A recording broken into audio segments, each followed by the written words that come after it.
கோட்டை குமரகுருபரர் சுவாமிகள் அருளி செய்த மீனாட்சி அம்மை பிள்ளை தமிழ் பாடல் 39. சென்றிடுவாளிகள் கூலிகள் காளிகள் ஞாலியில் ஆளியன செருமலை செம்மலை முதலியர் சிந்த சிந்திட நந்திபிரான் நின்றிலன் ஓடலும் முன்னழகும் அவன் பின்னழகும் காணா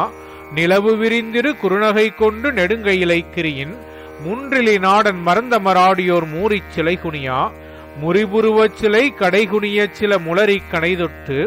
குன்றவிலாளியை வென்ற தடாதகை கொட்டுக சப்பானி குடைநிழலில் புவி மகளை வளர்த்தவள் கொட்டுக சப்பானி. இதன் பொருள்,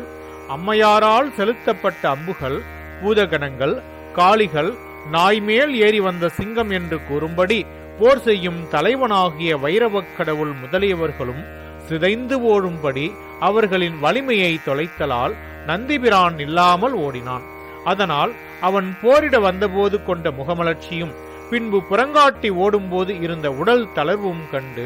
நிலவு போல விரியும் புன்னகை கொண்டு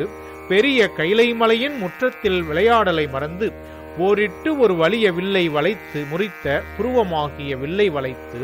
சில தாமரை போன்ற கண்ணான அம்பை எய்து இமயமலையை வில்லாக கொண்ட சிவபெருமானை முன்னம் வென்ற தடாதகை பெருமாட்டியே சப்பானி கொட்டி அருள்வாயாக, குடைநிழலில் நிலமகளை வளர்த்தவளே சப்பானி கொட்டி அருள்வாயாக என்பதாகும்.